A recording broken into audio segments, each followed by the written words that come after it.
Welcome to the first speaker series event of the 2015-2016 season. My name is Jess Moore, current AIGA Colorado president. We are thrilled to be here this evening to host you for a speaker that I have been anticipating. I think many of us can remember speaking with Massimo in this room and becoming taken with him. I went back to my notes and was reminded just how judicious he was with using typefaces. Bodoni, Times Roman, Garamond, Helvetica, Futura, Optima were practically the only faces he used. I'm excited to hear Jan Conradi speak about her insights on the Vignelli vision. Recently, the hardest working board met to plan our events for the next year, and we have a great lineup. A few highlights include an upskill tomorrow called Sparkleize My Napkin. We've all had clients that slide a napkin across the table and just say, design this. What it is an outline of a solution that kills the chance for others to make a meaningful contribution. The Upskill Workshop is a talk about how to look at these napkins and work with the people that drew them to understand their goals and create better and alternative solutions. Then this Saturday, we're going to a Rockies game as a welcome wagon event. So it's a chance to mingle and mix with other AIGA Coloradoans, or non-members are welcome as well. Finally, mark your calendars for October 22nd. It'll be our next speaker event with Louise Sandhouse. Thanks to the Denver Art Museum, and enjoy your evening. I'd now like to introduce Jenny Taylor, our speaker series chair.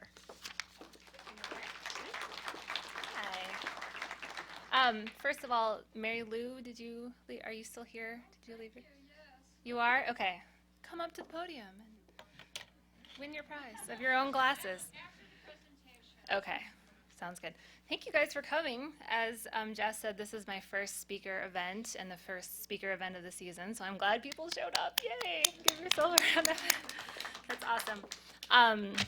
So I was lucky enough to call Massimo Vignelli my mentor in the last part of his life. I'm not going to cry, I swear.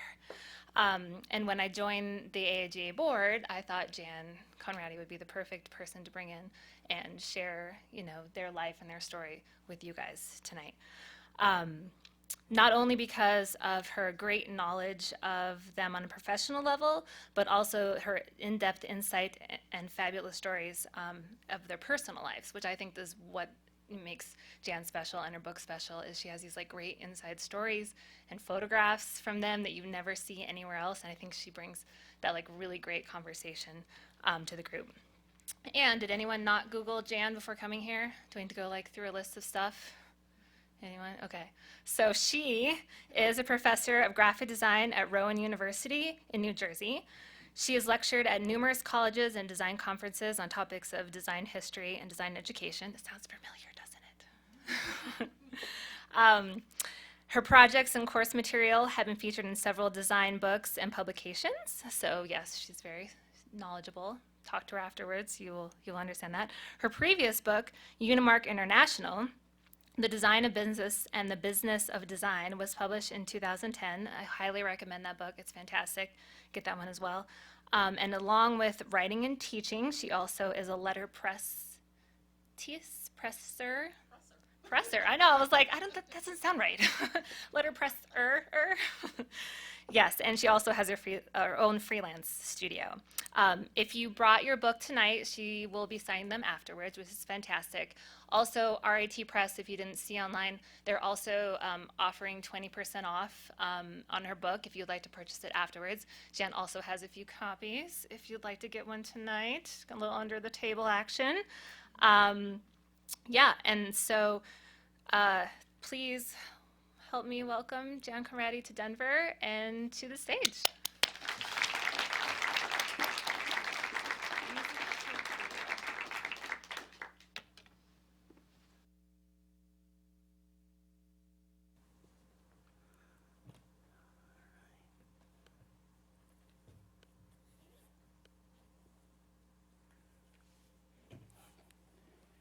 Does he have my mic on too?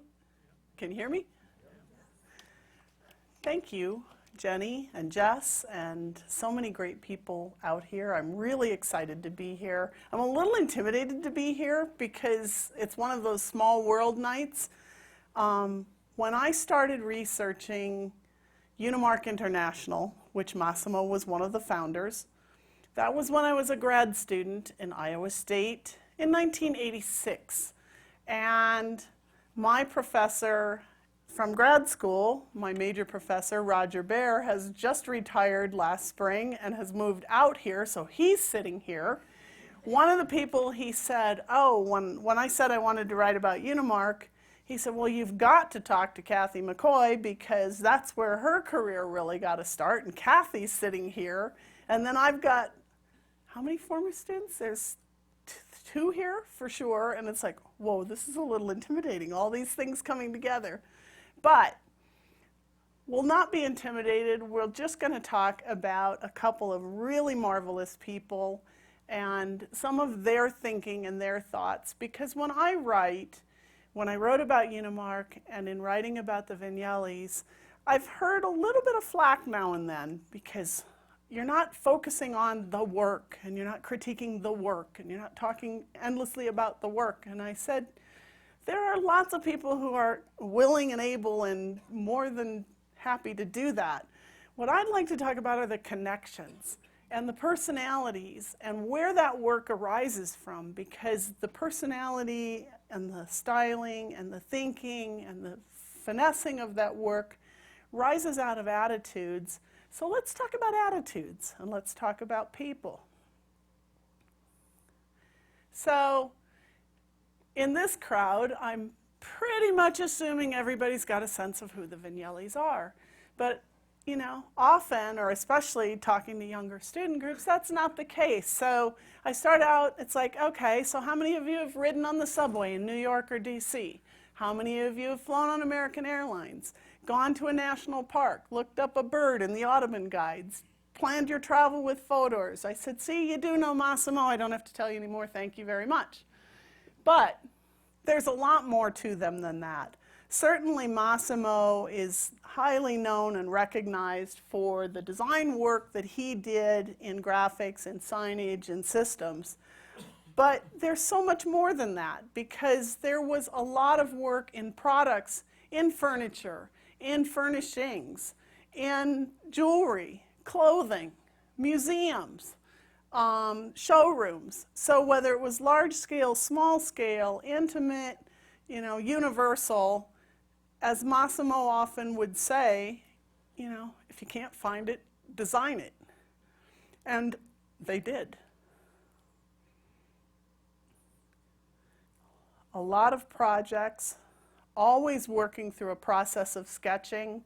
When Massimo designed any of Richard Meyer's books, he drew every page. And if there was a photo on the page, he drew the photo on that sketch. So thumbnails, beautiful little precise drawings, was a part of the personality and a part of the organization and the thinking and the planning. It's perhaps a little early for an informal anecdote, but what the heck. So traveling, I was thinking of this as I was packing to come out here, because of course I'm making the list and making sure I remember things. Massimo didn't make a list when he traveled. He drew a little suitcase. And if he was taking 3 pairs of pants, he drew 3 pairs of little pants. And so he had this pictographic list of what he would take with him. So even packing suitcases, he was thorough and process-oriented. Lella would get frustrated because so often she was looked at secondarily. And honestly, I think in many respects, Lella absolutely is the equal of Massimo, and perhaps surpassing Massimo in terms of design skills and ability. And I say that in part because one of the things that Lella did was to do everything. Massimo got to be the rock star, the design god, 24/7. But you had employees to manage and bills to pay and clients to bill and contracts to fill out and things to order. Oh, and you had kids and a house, and you had to get all of this rolling smoothly. Guess who did all of that and was an amazing designer? So, you know, they were very much a team. They met when Lella was 15 years old. She was in high school. Her father was an architect, so of course her older brother was an architect, her older sister was an architect, and of course she was to become an architect. Her father asked her to accompany him to a architectural conference on Lake Como in Italy. And so she went. A rather sweet and gorgeous looking 15-year-old girl who caught the attention of a group of college architectural student guys, one of whom was Massimo. And from that initial moment, this is his story and he stuck to it. He's like, I knew from the beginning she was the one. So their relationship began when she was 15, he was a college student, and it continued through their entire life. They didn't always talk about everything together, but they talked about, sometimes quite loudly, almost everything. And they worked together, but it was not one pencil and two hands. It was two brains, two ideas, two ways of thinking that were compatible in their thinking. And that's really a big part of what I want to talk about this evening, is that sense of compatibility of what was it that focused them and drove them and allowed them to become the Vignellis that are admired by so many of us. Over the years, the projects came from multiple places, multiple inspirations. The Chiga glassware, the shape and form was based off of the inspiration of the domes of the churches in Venice. The stackable dinnerware, light, fun, adaptable, bright colors, beautifully designed, minimally designed. They worked together on these things. Furniture, whether it was pieces in 1964, pieces in 1980, pieces in 2000, there was an attitude of what kind of furniture do we need? What is this? What is the purpose of this? What can we use? What materials are appropriate? And most of all, how do we make it lasting?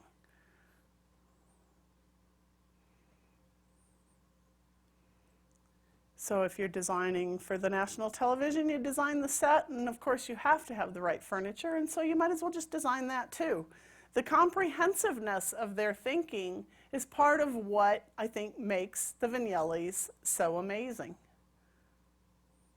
How many of you have ever thought about designing a train? I'm not talking the corporate identity for the train, but I'm talking the interiors of the train, the livery that the people wore. The whole aspect of a railway is something that is a designed problem. And yes, they jumped into that as well. This is so Vignelli. Almost everything that came out of Massimo's mouth was quotable, so it made writing the book hard because it's like, it should have been like 12 times longer. And it was hard because at the time I was getting to really finishing up the book, which came out last year. By that point, Lella was very much publicly acknowledged, although a lot of us knew it quite a few years earlier, but publicly acknowledged with Alzheimer's. And so while I had on the one side a very gregarious, very articulate, very verbal person with lots of great stories, on the other side, I had silence. Because even though I did interview Lella and I had information from her, much toward the end of filling that out and fleshing that out had to come from other people. Like, her voice had to come through others. And trying to write a book where they were balanced equally, it was a challenge.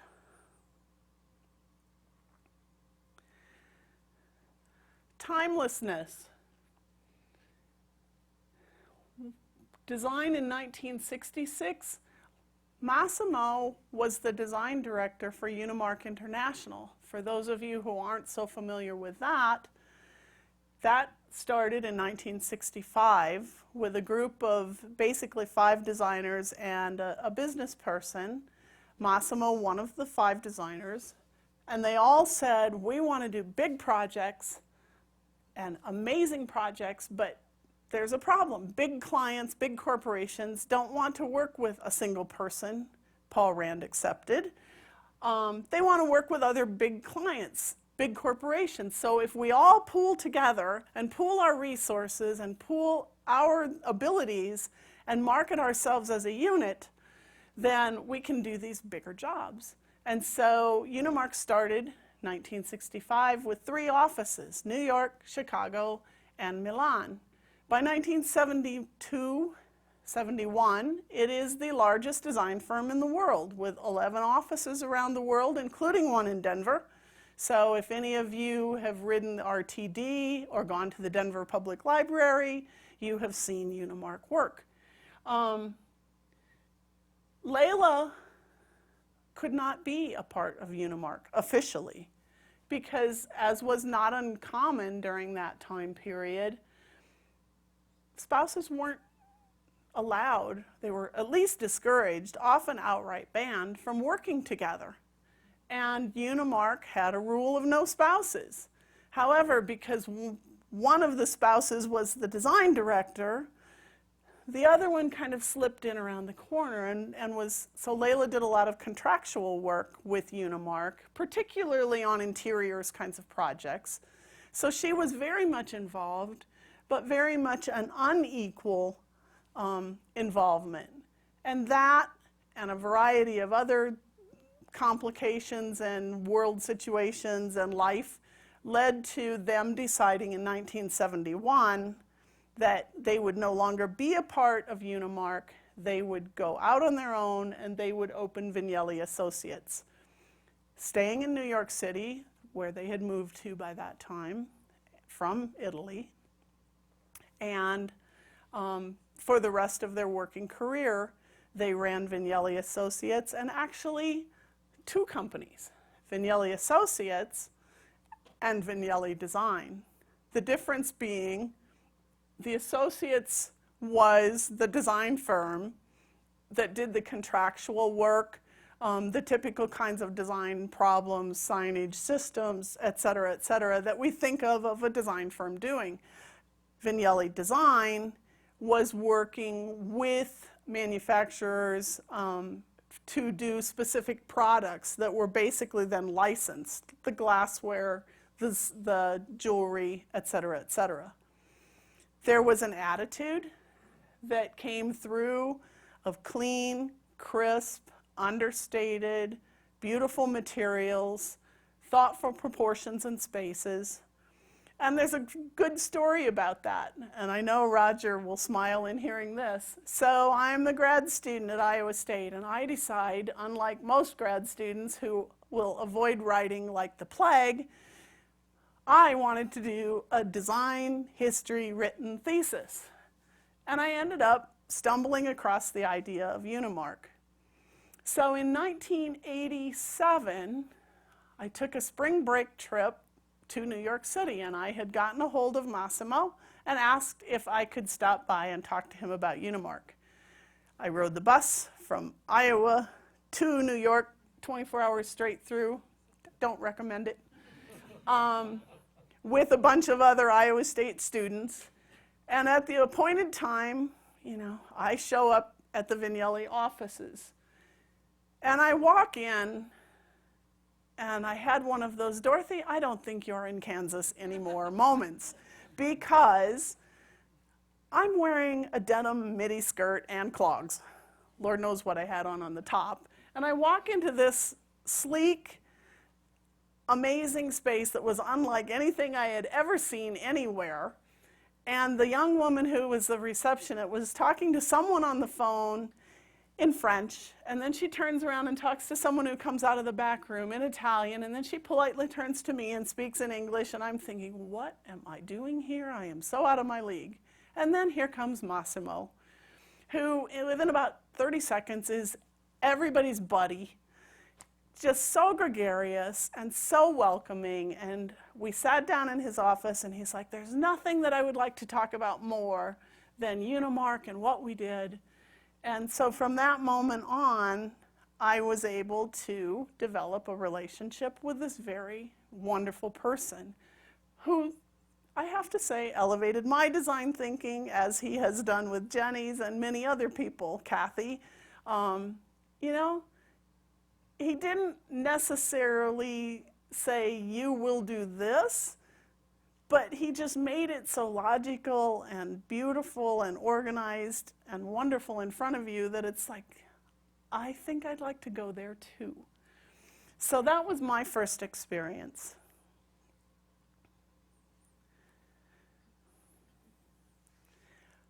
Projects all over the world. Part of what amazes me of the Vignellis is the breadth of things that they created. As Massimo often said, a good designer should be able to do anything from a spoon to a city. And he always said, we never exactly did any cities, but we did lots of spoons. But the range of things that they did and the worldwide impact of what they did is just stunning. The signage system in Spain, that train was London, showrooms in Michigan for major American companies. It's just really pretty interesting to think about. Lella was particularly proud of and had to some extent her own ownership in a lot of the showroom design, and that was where her architectural expertise came through. Did a lot of showrooms for Patrona Frau furniture all around Italy and in this country, and each one had sort of its own personality. Although the furniture obviously was the same, they were in different buildings in different cities from different time periods or centuries, and so each one had its own personality reflective of its own place.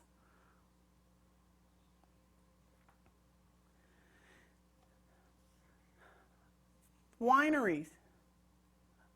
Design the wine label? Okay, sure.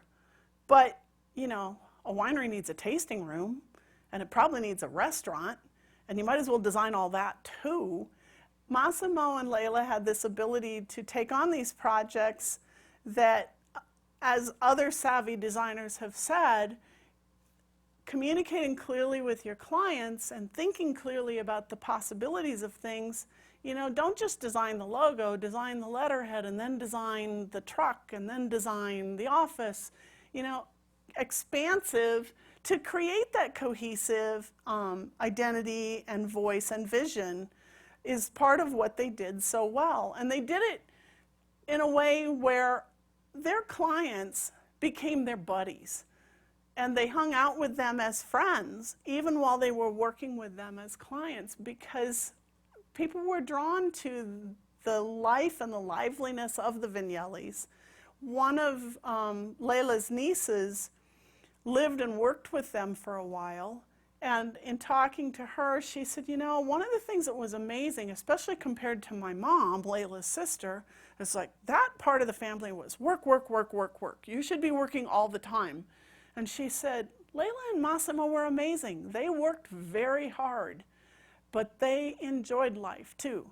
And they loved dinner parties, and they loved people, and they loved just going out and doing things and traveling and seeing the world and seeing interesting people as a part of it. So this holisticness was not just in how to contractually get a bigger design problem, but it was a holisticness that was just innately a part of their lives. So what I thought I would do is kind of talk through just a couple of snippets of problems, some of which you may be more or less familiar with, to give you a little bit more insight into the way that the Vignellis liked to work. And Massimo said often, design solves problems. He talks about ugliness. I was visiting with Mike and his students last night, and we were playing this little clip, and Massimo's like, you know, we are charged with reducing and removing the amount of ugliness in the world, and we're probably never going to have a perfect world, and that's a good thing, because then what are we going to do? But he said, it is our mission to make the world a better place. So you got to solve problems to make the world a better place. What kinds of problems? Certainly quite varied ones. Massimo worked on redesigning the entire signage system for the Italian railway. And some insights into the thinking. All right, so I'm assuming a lot of you are graphic designers since you're in AIGA and you're here. We all know that all uppercase is a little less legible, a little less instantly readable, recognizable than upper and lower. So that's an easy design decision. Let's update the signage system by going to upper and lower. It's more readable. It is able to get more letters in the same amount of space. It is then able to tighten up word spacing a little, so it's kind of economical in terms of spacing of the typography. All of that makes sense, but what about color? A lot of Italian skies are pretty bright, sunny blue. And this bright, sunny blue of the old signage, to some extent, if you were sitting on the train and looking out into that bright, sunny blue sky, the signs kind of disappeared. He said, blue? Nothing wrong with blue, but it's the wrong blue.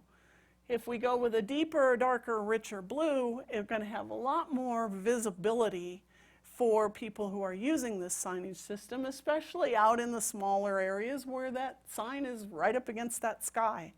So color, not just choice of typeface, but the use of the type, the spacing of the type, the positioning of the signs, all of these are part of the idea of, it's not just, oh cool, I'm going to make new signs. It's like, what do we need? What are the problems with the existing ones? I think many of you know about the Unigrid. So the Vignellis were approached because the National Park Service had a big problem. As you may know, there are a lot of national parks. I cannot, and I suppose I should have done my homework, I can't remember how many national parks were officially in the system in the 70s, and I sure can't give you that number now, but I think we can all agree there are a lot of them. And a lot of people visit the national parks. Excuse me. And so a lot of maps and posters and flyers and events programs get handed out in the national parks. And they were all being done independently at each park.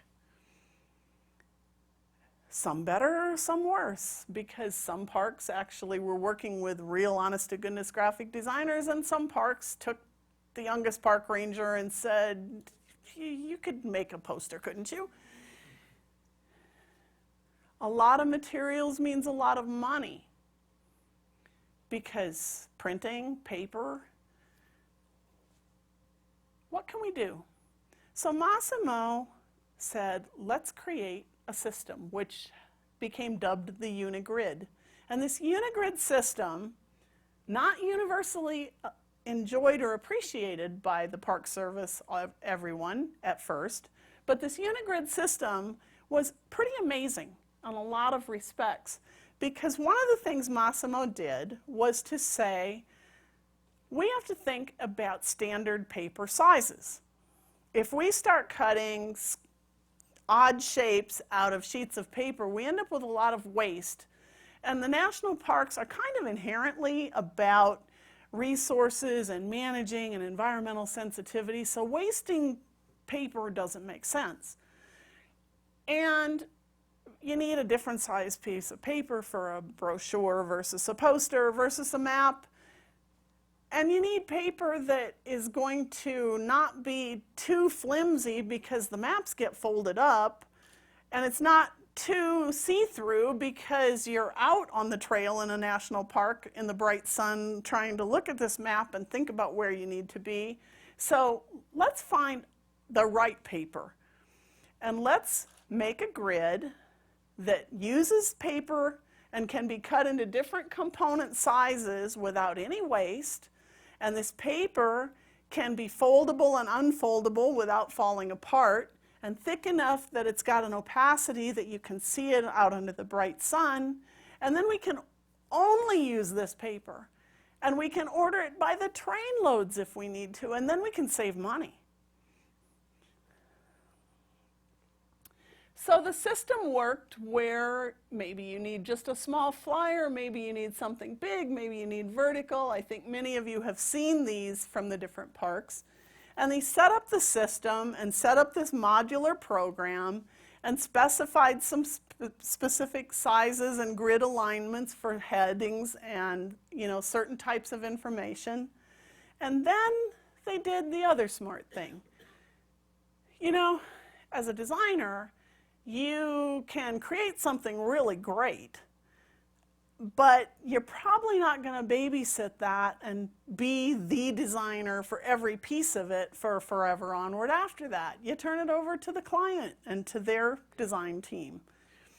So if you train them, as opposed to just say, here it is, take the money and run, you can get better things going. So once they came up with this whole system, they did a training session at Harpers Ferry, Virginia, and they brought in designers from various national parks, and they were showing them how to use the grid and explaining to them the value of the grid. And a lot of the people who initially were resistant, it's like, I want to do my own thing.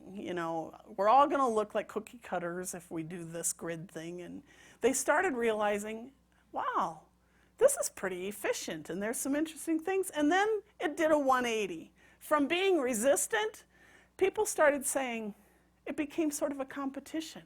Could our park do something cooler with the grid than your park?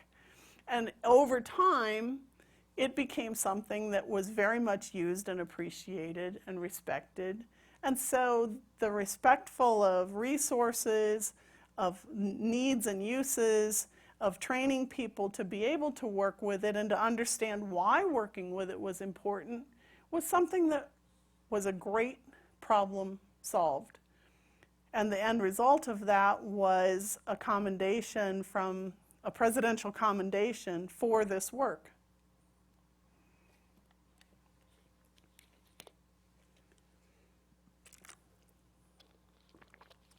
Design is observant. Massimo didn't miss anything, ever, I don't think. I came in one time and he's like, why are you wearing those shoes with those pants? Like, because my feet hurt and I switched shoes before I came over here? A little more highbrow than that. New York City apartments, possibly some Denver apartments too. Not necessarily the most spacious places. And so you need a table, and it's nice to have a nice table and nice chairs if you're going to have friends come over. But can we do this and be economical with space? Space is a problem. So they came up with this table and chairs set. After the meal, the chair is on casters, slid underneath that table, nice tight cube, didn't take up a lot of space. You're ready to have your dinner party, pull the chairs out, set your table beautifully, have a great time. Easy, simple, effective, efficient space use. Cooking. Both of them like to cook. Massimo one time was doing some design work, and the Vignelli Associates were doing some design work for a department store, and for a while Massimo wanted to put a tortellini bar on the top floor of this department store just because he liked saying tortellini bar. So they liked cooking, they liked food, but even there's a problem. So you're baking something, and my grandma's oven didn't heat quite evenly, and so you put it in the oven, and then partway through the baking you need to turn it so that it's going to bake evenly. But most baking pans only have handles on two sides, and often those handles are so small that to grab it with big hot, heavy oven mitts and have a good secure hold on it could be a little bit scary. So Layla said, why does it have to be that way?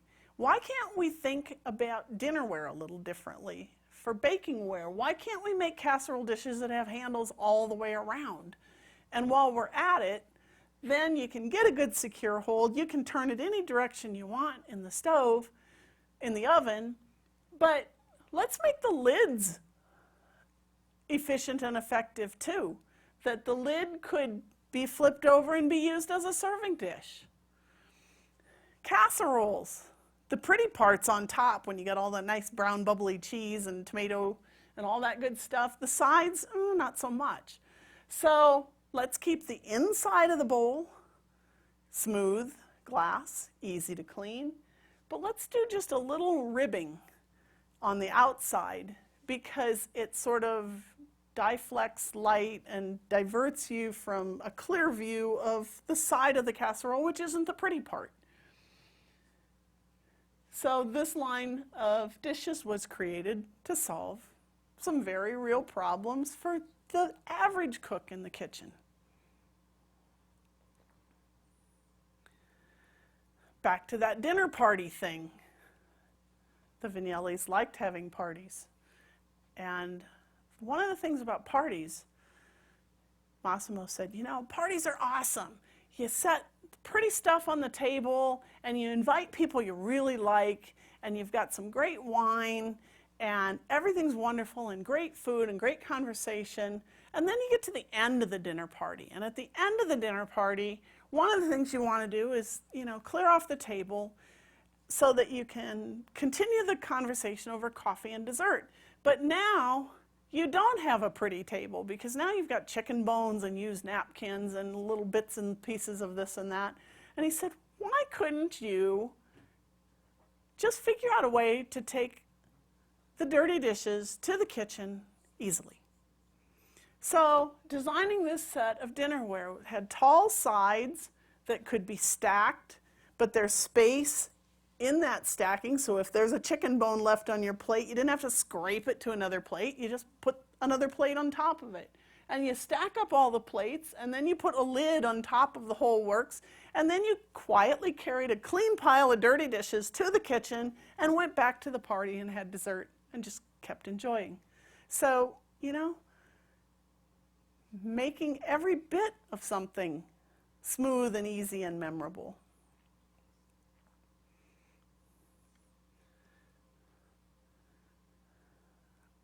I'm trying to remember if I have a slide in here. Maybe I'm going to throw this story in, and then if the slide comes up later, I'll just back up a second. So, dinnerware. I guess I really put this out of order. Man, sorry guys. Somebody asked Massimo one time if he ever made a mistake, and of course Massimo laughed and said, I never made a mistake. And then he laughed more. How many of you have heard the story of the stacking mugs? Luca Vignelli, Massimo and Lella's son, said it was the epic battle at the dinner table. They designed these mugs, and you must remember the Vignellis are, of course, Italian. And what do you drink in Italy? You drink a nice strong bit of espresso that comes about here and the cup's about there and all's great. Slug that down, move on with whatever you're doing. So they designed these mugs, and these mugs had this wonderful handle that had a semicircle carved out of it, and then it rolled around and attached top and bottom. So there's lots of space, no matter whether you have big hands or little hands. You can get a good clear hold on it and comfortable and secure. But where this top of the mug and the bottom of the mug came together was this little half circle. And so when you stacked the handle, one on top of another, the half circle became a whole circle as the top and the bottom connected. Just a nice little design touch. The circle was, that half circle at the top and bottom was open. This is a problem because the minute they started selling these, America runs up against Italy. And how do Americans drink coffee? The same way I poured mine this morning. I fill the mug almost to the top, and then I managed to squeeze the cream in, and so, you know, it's right up to the rim. People were buying these mugs, pouring them American style, picking them up, and promptly rolling coffee down their fronts. and belly aching to the manufacturer about it. It was an epic battle because Massimo, the purist, had a solution. It's like, well, you Americans just need to learn how to drink coffee and how to fill your mugs.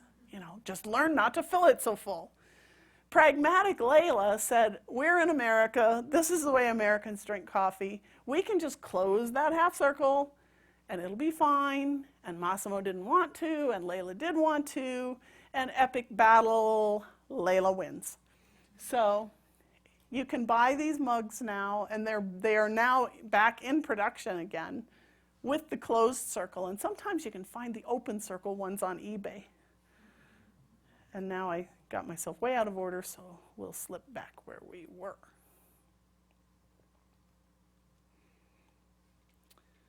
If you can't find it, design it. Clothing was an interesting issue, and there's a section in the Vignelli book that when I was interviewing Massimo about this, I was about in tears because he's so expressive. He's talking about clothes and all the problems with clothes.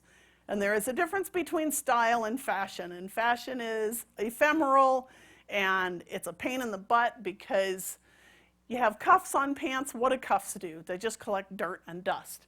You have a jacket with lapels. This year the lapels are wide, next year the lapels are narrow. The tie is wide or narrow or short or long. You know, it's like too many buttons, too much this, too much that. They did a lot of traveling.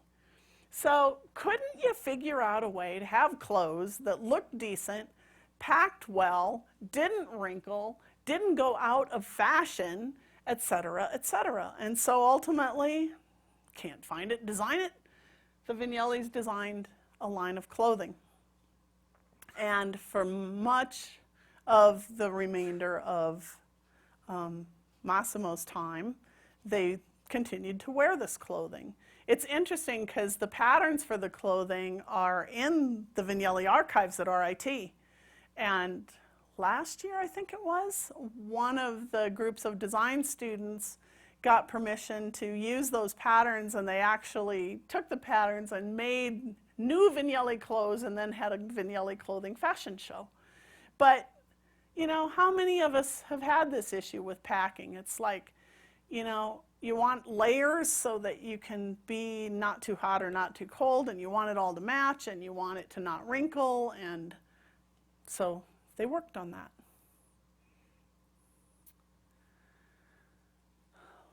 This necklace was really, to me, kind of Lella's signature necklace, made out of silver tubing that was hinged on the quarter arc. It could be worn in multiple ways. And so it could roll around your neck as a collar. It could be a little bit more draping. It could be a little more daring. Or my favorite way is if Lella was really dressing up fancy, if she would wear often black. And then imagine this bottom with that arc that flipped up just flipped down. So the necklace would come around the neck and then just serpentine down the front. And who needs any more statement jewelry than that? Beautiful. Appropriateness. I don't know if you can really design with the intention of it will last forever, but there's certainly a lot to be said for starting from that attitude. And that was something that the Vignellis did also. The idea of, I mean, they were sort of environmentalists before anybody even thought of it that way. The idea of why would you buy some cheap something and then throw it out a year later and buy another one and buy another? Why not just buy the really right one at the beginning and treasure it and keep it for forever? One of their forever projects was to do the interior for St. Peter's Church on Lexington Avenue in New York City. And the architect who was building the church commissioned the Vignellis to do the interior of the church. And it was, I think, a really interesting problem, and in some respects interesting because it created some new challenges. and new learning. You know, one of the cool things of life is learning something new.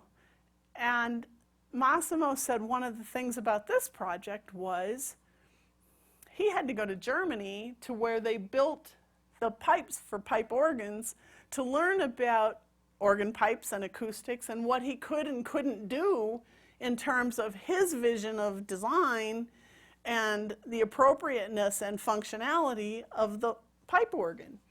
So, you know, continuing to learn is a great thing. And then using that learning to develop something of lasting value and meaningfulness is a great thing as well. Inside St. Peter's Church, how many of you have been there? A few people. Go to New York City, go to the church. It's awesome. It created some interesting challenges, and they raised some interesting ideas. For one thing, the church isn't always a church. It is really as much a community center and cultural center as it is a church. So they might have a service there on Sunday morning, but they're equally as likely to have a poetry reading on Saturday afternoon and a chamber choir or orchestra on Wednesday night. So a fluidity in terms of the use of the space was really important. So that was a starting point of their thinking.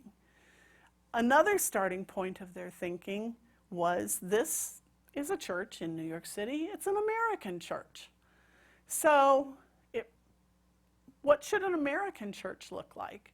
And their research and their thinking led them back to the classic traditional old New England churches that had the boxes, which was partly for just trying to collect body heat and warmth in a cold building in New England in the winter. But that idea of the box family pews was something that they picked up out of American tradition. The material was butcher block because it's economical, it's really sturdy. That light blonde color was light and bright in the space. And you know, who doesn't have a butcher block cutting board or a butcher block counter? I mean, it's just a ubiquitous, down-to-earth material of the people. So that became their primary wood material. They talked about the cushions on the seats and on the pews. And one of the interesting things here is that they came up with some quilt-based sort of needlework patterns, and then Layla was supervising women who were actually doing this stitching and this needlework. So the community was to some extent furnishing the church furnishing their own church for themselves. The pews were all on, again, casters. So maybe for a church service, you wanted a service in the round, or maybe you wanted everything facing front for an orchestra event. But they were mobile and movable to make that easy to happen. But then even beyond that, around the edges, and you can see a little bit of it here in the back, were these sort of stacked, call them risers. Maybe you needed risers for an orchestra or a choir so they could be placed up on there just fine, but maybe you needed more seating. So the floor of this riser was on a hinge. It would flip up to create the back of a seat and reveal the cushion underneath, and all of a sudden you had double the amount of seating. Layla said one of the really interesting things was to design the altar. She said, you know, this is God's table. It's got to be substantial. This is for God, after all. And so came up with this really massive looking, but also easily movable, because it isn't solid wood, it's this butcher block form, so it is easily movable as well, but it has a presence and a solidity and a visual solidness that separates it. To make it be church, one of the things that you could do, I had another slide there, but I guess I took it out. If it was church, you had the cross.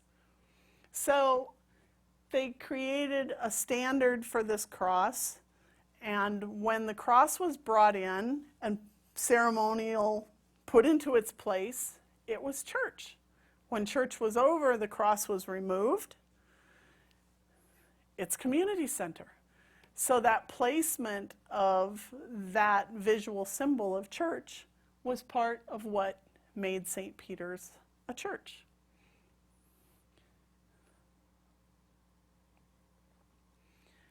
Design has integrity. There's two kinds of integrity. There is the one that we think of the most, which is, human, as in I have thought through my ideas, I have communicated with you clearly, I have been honest with you, I have a personal integrity. But there is also another kind of integrity, and that is the integrity of material.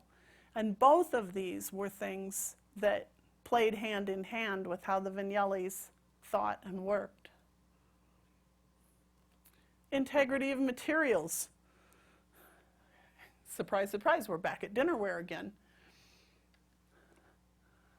Lella said, why did dinner plates have to have a decorative pattern painted on them?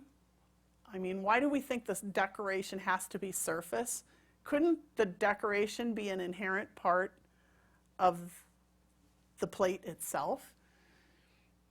And so worked with developing this line of porcelain dinnerware, and the whole idea was that it would be glazed, and then this edge would be beveled off at a 45-degree, removing the glaze and revealing the inherent brightness, whiteness of the porcelain, and voila, the material is the decoration. A funny story about this, I was talking to one of the industrial designers who worked very closely with Lella as this project was developing, and they were really into the idea of the very round sugar bowl, creamer, tea kettle, etc. And as they were creating models to show in terms of developing this project, they were trying to cast the models as much as possible, just cast them out of plaster of Paris and not have to do extra carving. And of course it was way before there was 3D prototyping in terms of rapid prototypes. So we're making these models out of plaster. So the tea kettle and the little sugar bowl were like these perfect little round bowls with the lid and then this little handle on them. And Lev was charged with figuring out how to cast this prototype with this little handle. And he said he thought about it and he thought about it. And then he gave me this just really funny grin, and I'm like, what? He said, well, I told Lella I'd be back in a little bit. He said, I went out the door and I went down to the drugstore and I bought every brand of condom I could find. And then I came back and I started filling them with plaster. And sure enough, I found one where just the form of that, by the time the plaster filled it up and it dried, it was just the perfect shape. I said, oh my God, I'm never going to be able to look at this dinnerware the same again. So design solves problems. Designers solve problems. Integrity of ideas. There were a group of designers in 1976 for the American Bicentennial, and they were asked to create a poster as a part of this Bicentennial American series. And Massimo was one of the people that was asked. So he came up with this idea, and he sent someone from the office out onto the street to the newsstands and said, go buy every one of today's papers that you can find in as many languages as you can find it in the melting pot of New York City. So they come back with this stack of papers in all different languages. And obviously some of them were photostatted, so you had a reverse instead of positive.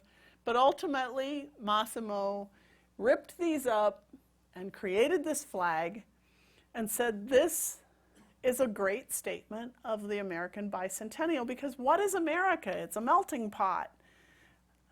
a vast majority of us came from somewhere else. And we all came together and we all learned to live together and work together and mostly have created a pretty amazing country. And so, for better or worse, the news in all these different languages describes the bicentennial America. So they sent the poster in and they got to deal with the dreaded committee. And someone on the committee said, you know, interesting idea, but we'd like you to redo it with better news. Massimo said, news isn't always good. And this is real news, good, bad, ugly, better or worse, real news, real newspapers of a real time. I'm not going to pretend to create certain news. News is news. Take it or leave it. They said they'd leave it. He said fine. So Massimo's flag poster was not printed as a part of the bicentennial series, but later he did commission a printer to do a small edition of these that were silk screened and printed. So it does exist. But I like that idea of the integrity, and how many times have we run up against that with a client who's like, well, you know, why don't you just do this for us? And it's like, I'm not comfortable with that. At what point do you stand up for what you believe in, for the rightness of your decision, and at what point do you compromise? Compromise is not evil, although our American politics right now seems to think so, but that idea of what is the integrity of your idea, the value and the worth of your idea, and what is your determination to be able to stand up for it. And I think that's really, to me, the lesson in this particular piece.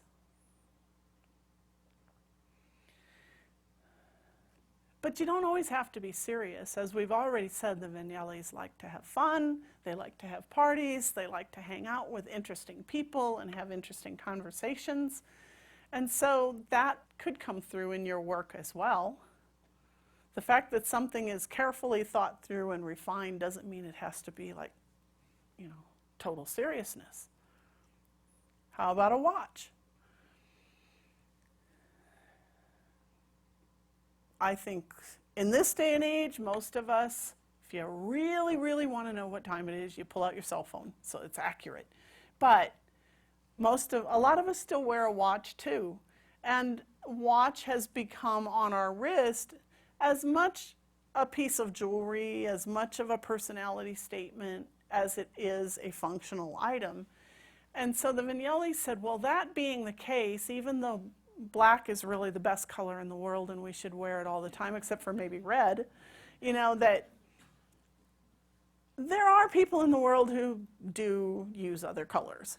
And so maybe what we could do is come up with this idea for a watch and make it adaptable without having to throw out or buy a new watch. So why not create this watch that has this band that can screw around the edge of it, and then you could just change the color of the band. And so if you want to be sort of funky and quirky and lime green today, that's your right. And if you want to be serious and silver and black, that's your right too. And so came up with this whole series. The watch originally was marketed with all of these different pieces available, but pretty quickly, economic decision that usually now it's sold with a single band on it or sold in sets of 3 and you can buy just one band. But I keep coveting this watch, but I haven't spent the money yet. It comes in, actually it originally came in 2 sizes, a small one, the lady's size, a large one, the guy's size. I believe there's a medium size now.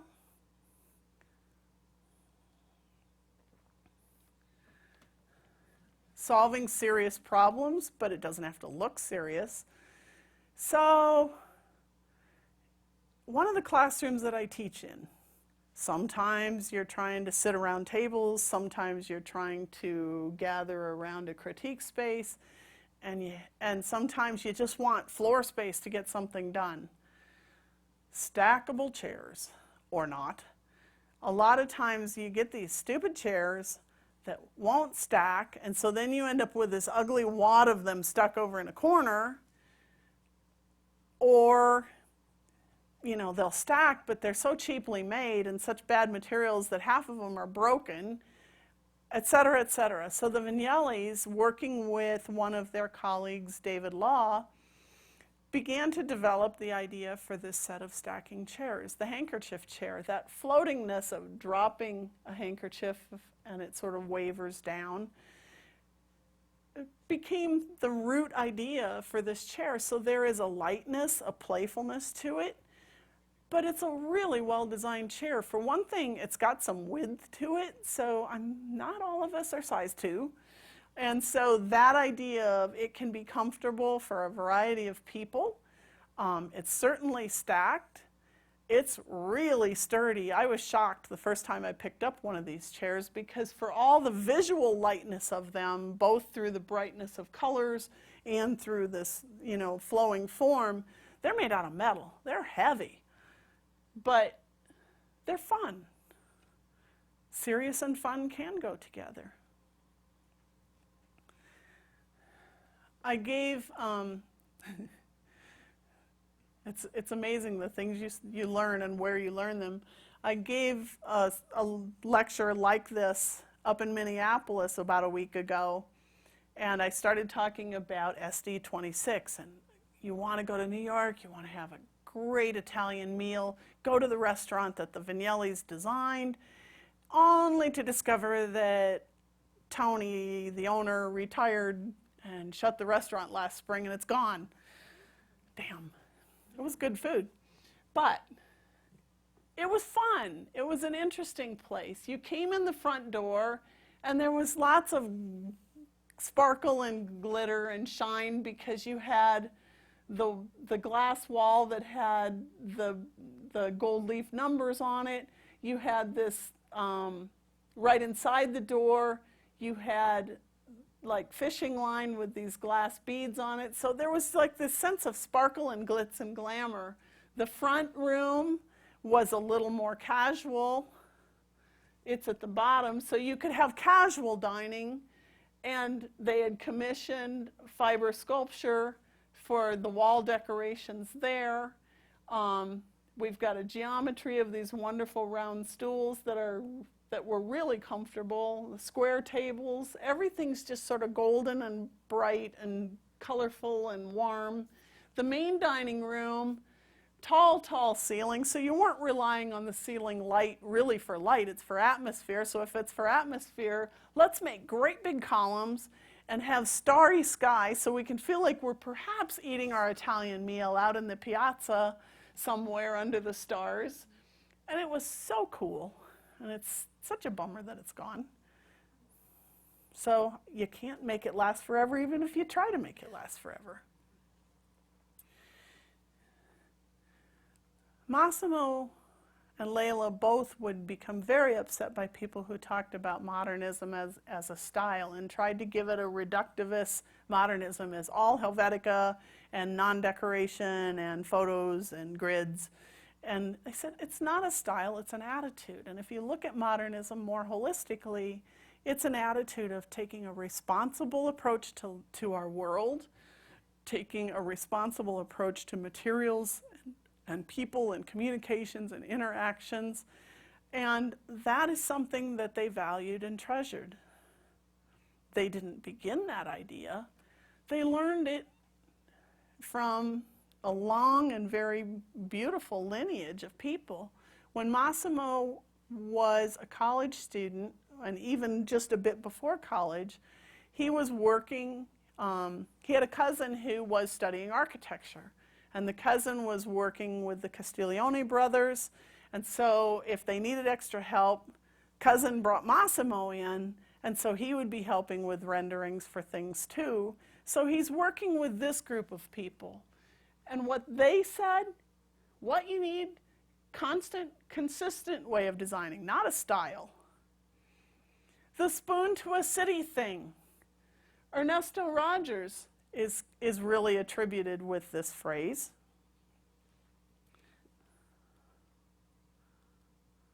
You can continue that lineage back.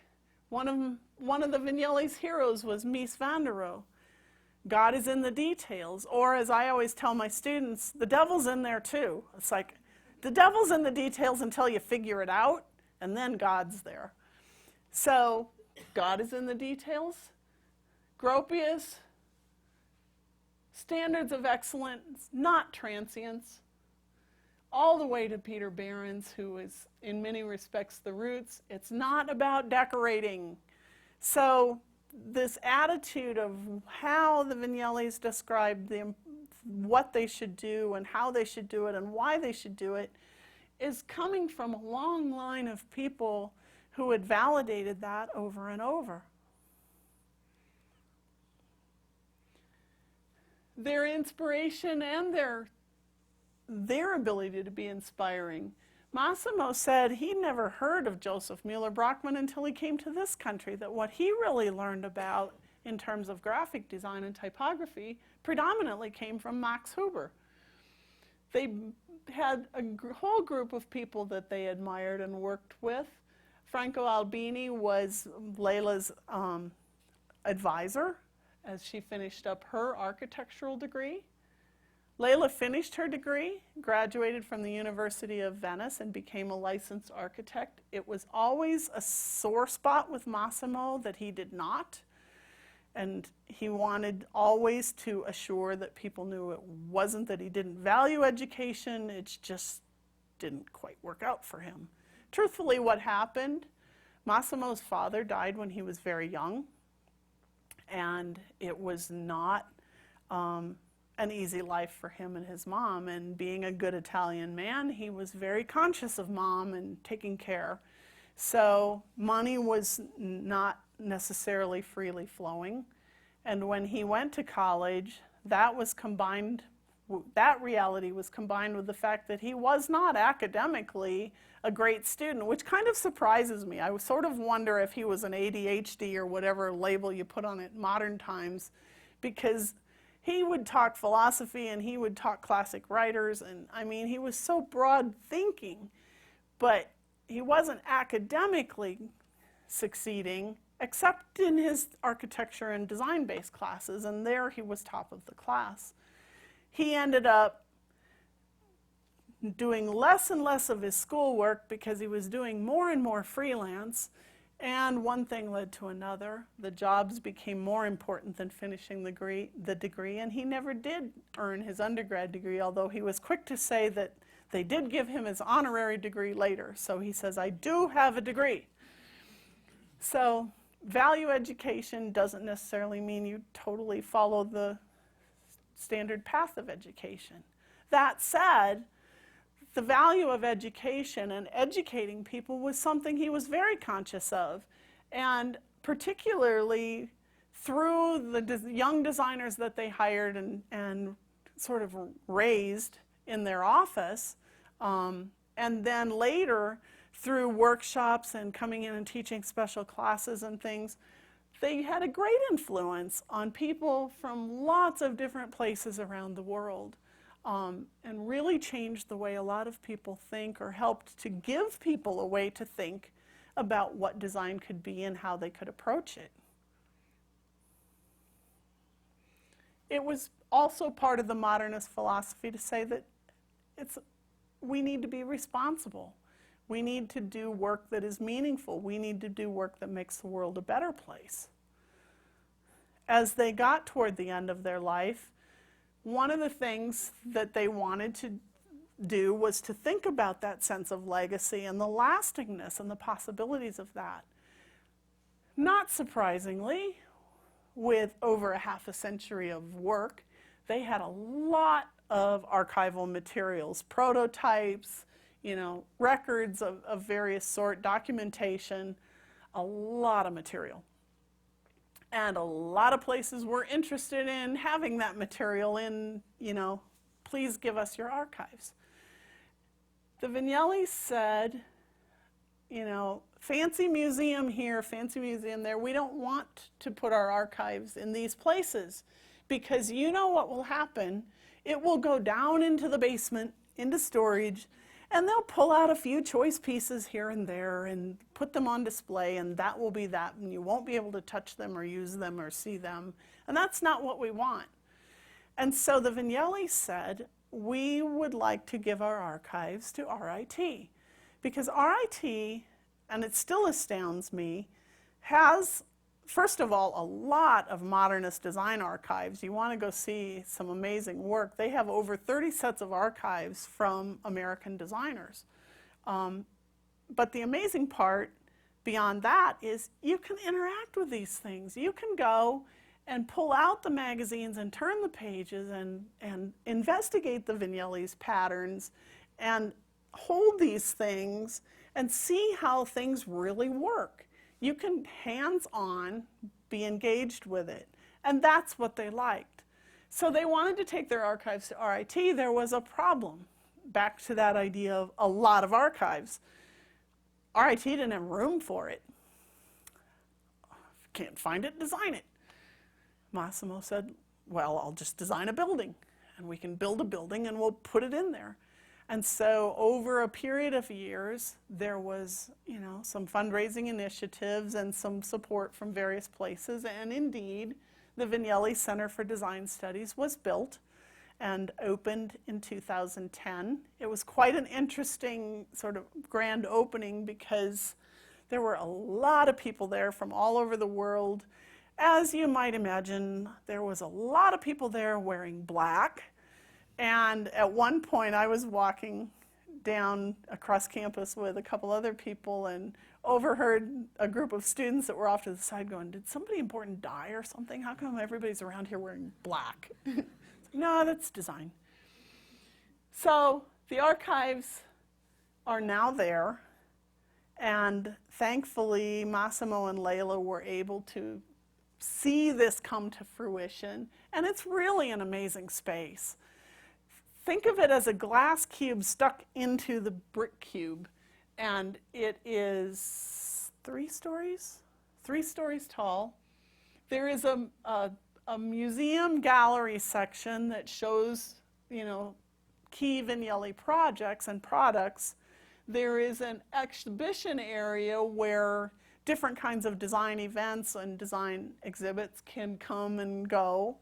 And there is a study room area where small classes and workshops can be held. And every summer, the Vignelli Center tries to do some sort of a workshop, and they bring people in from all over the world to come and study together for a week or two. And it's just really an amazing place. But he and they did this because they said, part of our idea of responsibility is lastingness. And part of lastingness is teaching the young people to value some of this kind of thinking, to understand what we mean when we talk about quality and thoroughness and consistency. And what better way to do that than to be involved with an educational institution?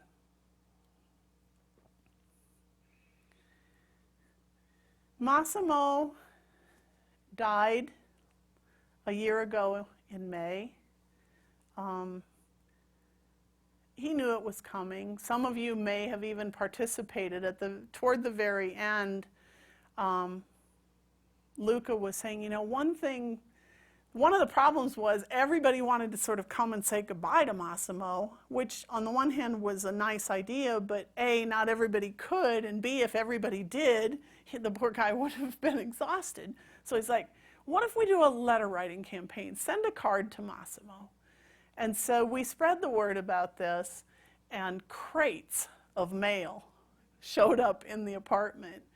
And Massimo was a bit overwhelmed by that. He's like, geez, now I feel like I kind of have to die because everybody sent me all these goodbye notes.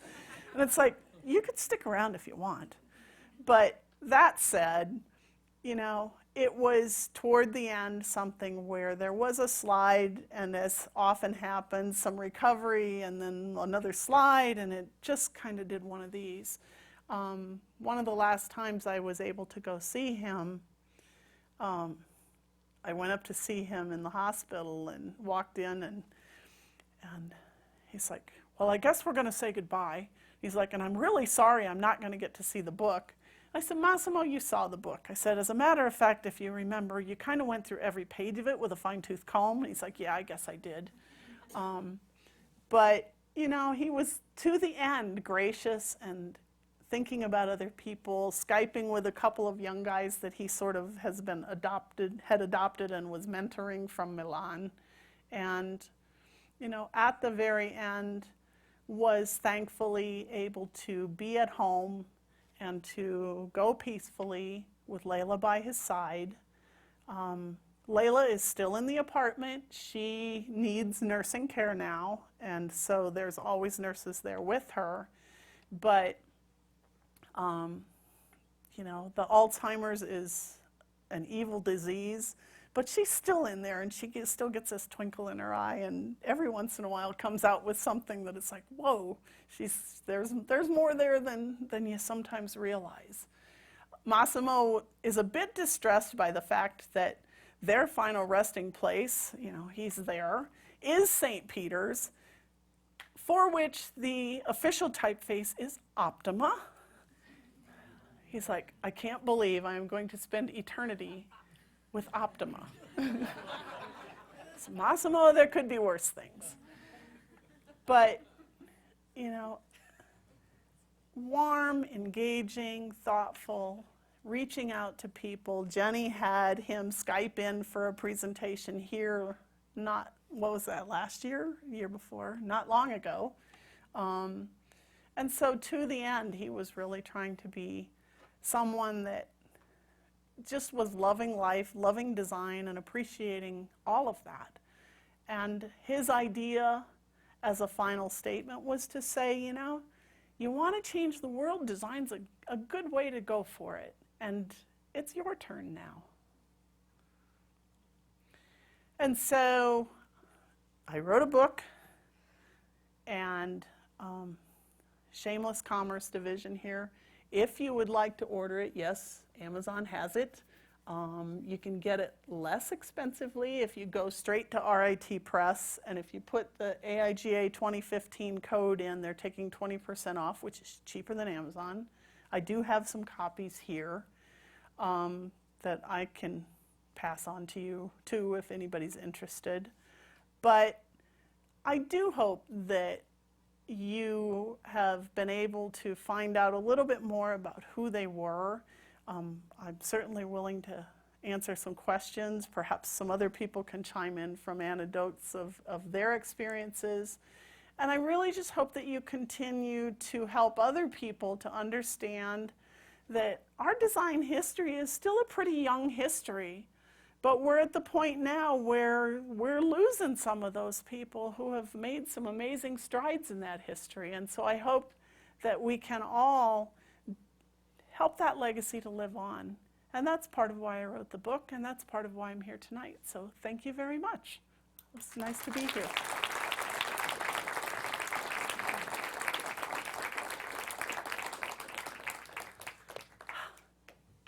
Questions? Comments? Stories? I'll tell us. Somebody have a question? I'll tell a story while you're waiting for while you're thinking of questions. So Massimo always said, when you come into the city, you should just stay with us. And I didn't want to be presumptuous. I was like, I don't know if I should do that or not. You know, I don't want to bother. He's like, yes, yes, yes, you should. So finally one night, we were going to an event together, and he's like, and you're staying with us, that's just that. So I did. And two things were interesting about that. One was that the next morning, he's like, just come down to the kitchen at 8:30. And so we had breakfast, and then a couple of people that were working with him came in and were chatting, and breakfast turned into practically a lunch because we're just sitting in there, and he grinned at one point, and he's like, see, this is why you stay. This is the fun part. Another thing that was really interesting is the Vignellis. One time I was talking, and Massimo was talking about the fact that he's like, you know, I never could lose my accent. And I looked at him, I said, Massimo, you didn't want to. And he's like, yeah, I guess you're right. But that sense of blending Italian and old world and the traditions and culture with the modern and moving and commercial aspects of America, that they found ways to blend them both. And I think that was part of the excitement for them, was to be able to bring just a little of that Italian pizzazz into American life, and then to export a little bit of American attitude to other parts of the world, and they had fun doing it. So, great people. Any questions? Comments? Kathy, you want to tell a little story? I mean, you worked with Massimo. That was your first job. You want to tell a little story? No? Well, I guess I could. I think it's on. I got Here, Kathy. We got a mic for you. He already has a mic. my first. It was my first job, junior designer at Unimark. By the way, $3 an hour was entry level salary for a junior designer in 1967. But we worked 60 or 70-hour weeks, and it was really great. So I was really fortunate to have a project where I actually got a series of printed pieces, as a junior designer. And it was, I think, 3 posters for Frontier Airlines ticket counter system. And it was my very first design crit, my first printed pieces, my first design crit. And apparently it was relayed to me by our design director in the Detroit office. He had just met with Massimo, who reviewed them. And Massimo's pronouncement was that they were too contrived. Gee, to this day, I think that's probably, where Massimo and I diverged, in terms of our visual aesthetic, but not maybe our conceptual aesthetic. And then the other thing was, okay, so I was 21, and it was 1967, the time of Twiggy. Some of you might have heard of Twiggy, and miniskirts had happened. And so when Massimo came to the office periodically for these design reviews, we all had to, kind of get ready for this. And so there were only 2 other women in the office, and one was the office manager, and she said to me the day before, okay, Massimo's coming tomorrow. So that crocheted see-through dress you have, wear that tomorrow. And sure enough, I did. And Massimo made this big fuss over it, so he did, and he did enjoy, fashion and female fashion. And sure. so did Layla. One time I was talking to one of the designers who worked with them in New York, and the young woman said, she said, I had a date, but we were in the middle of a really big project on a really tight deadline, and everybody was working late, and so I was going to cancel my date because I had work to do. Well, Layla found out about this, and Layla liked the guy that she was supposed to go out with. She's like, no, and she chased her out and made her go on the date. She's like, you must go. So, mixing life and work. They worked hard, but they played hard too. So, any other questions? I've got one over there. I have a specific question. Sure. Was Massimo involved in the revival of the subway map, the online version of his subway map? Absolutely. The Weekender, the MTA Weekender.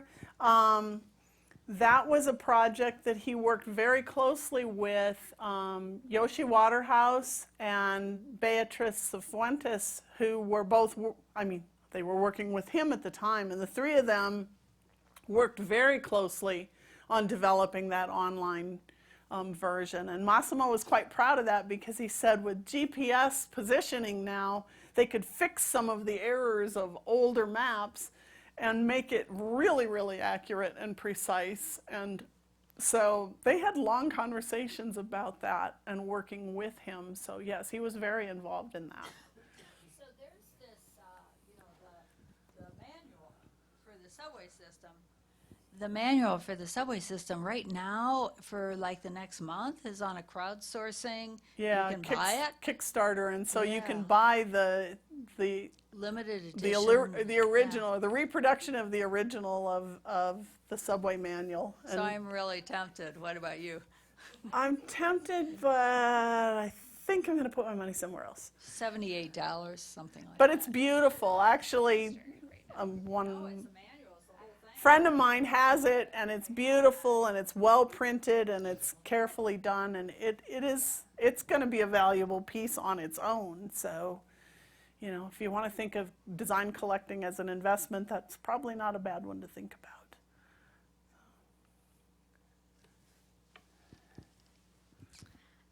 So you spoke about how he was very good friends with his clients, yet also with like the newspaper flag, he was very stern and did not always give in to them, or most of the time didn't.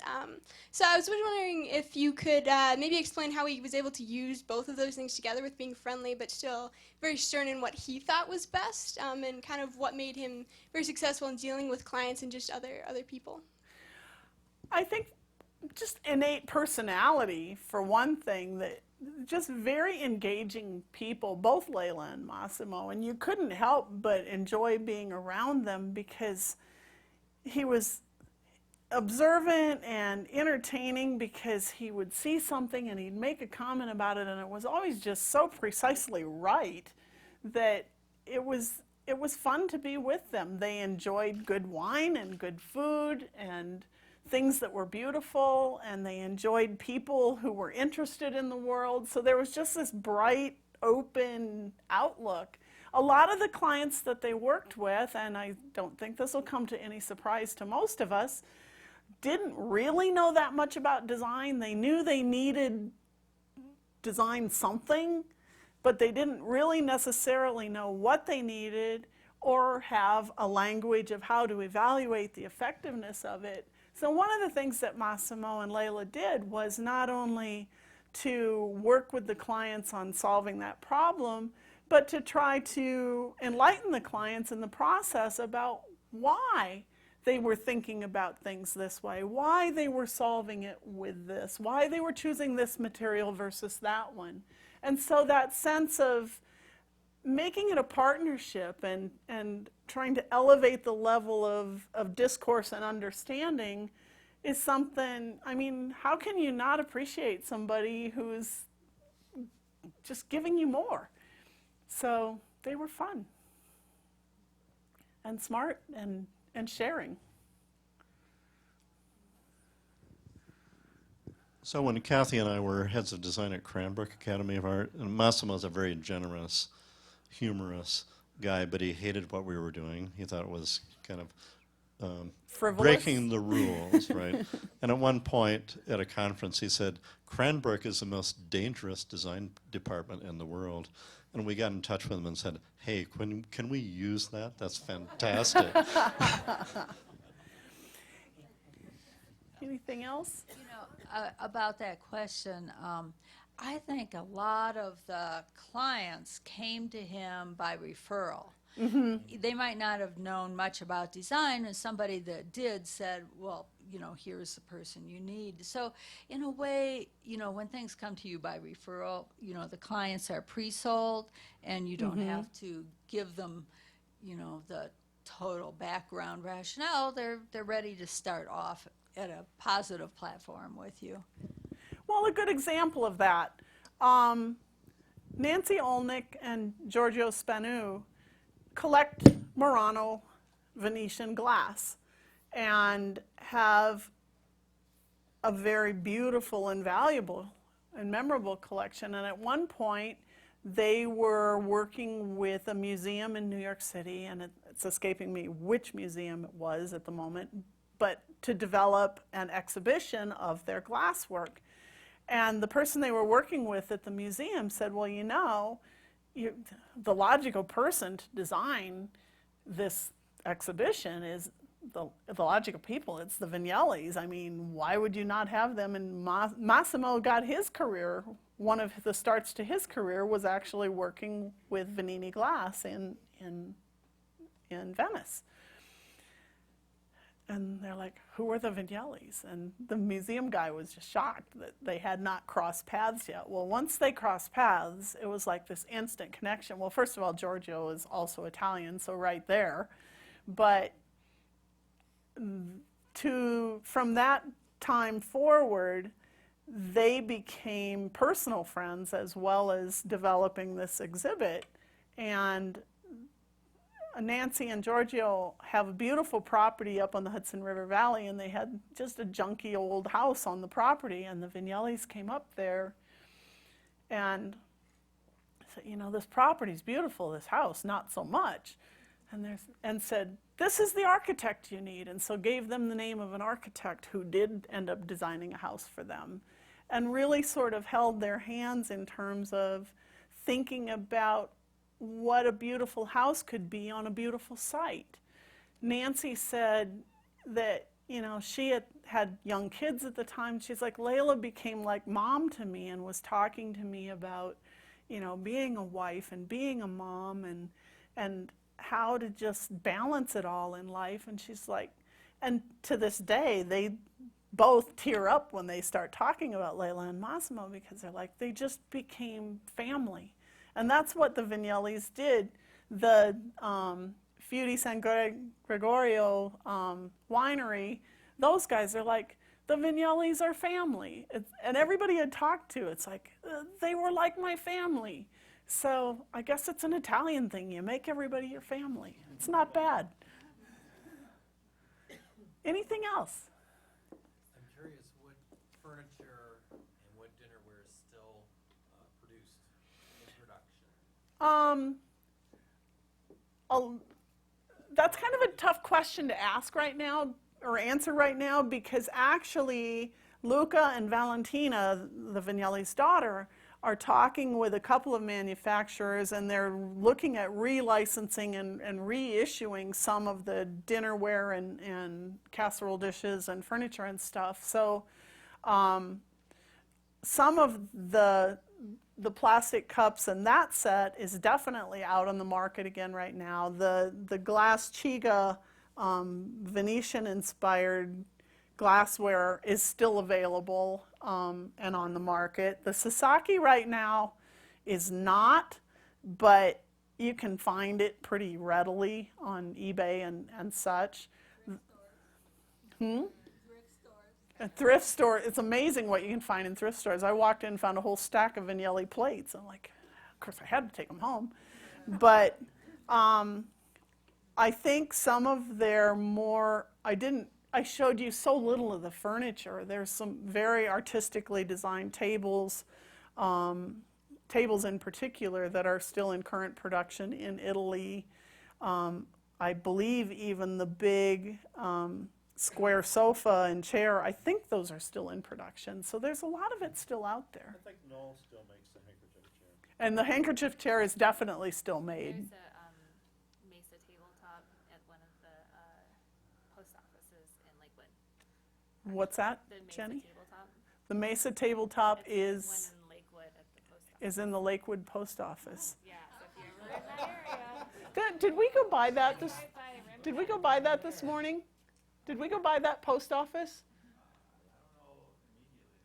It's like Lakewood, and I don't know what the road is. Because they designed a post office too. Yeah, I'm walked just- in, I was like, that table looks familiar. It's a really small version, but. So, any more questions? Thank you very much. And now, Well, turn it over. Oh, I get to do, oh my God. I'm going to make somebody I made happy one and of them somebody mad. Sticky. I made mine sticky. You don't need it, you already have it. All right, so the first one, ticket number. You can just do like the last three. The last three. Ticket number 321. Cha-ching. Dang. All right, there's one.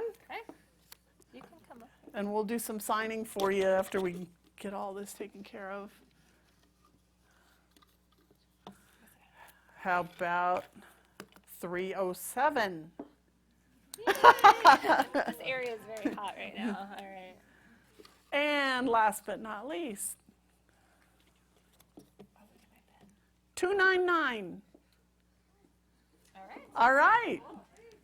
I'll sign them for you guys. If anybody else, I do have 6 copies with me. If anybody else wants one, I just have to say they're $30 because I don't get that big of a discount. And so anyway, so if you want one tonight, you can get one from me. If you want to get one later, you can get it straight from RIT or Amazon, but get it and share it. Yeah. Okay? Thanks, guys. Thank you guys for coming. Do you want the pen? I've got my own pen. Oh. It's black. It'll work.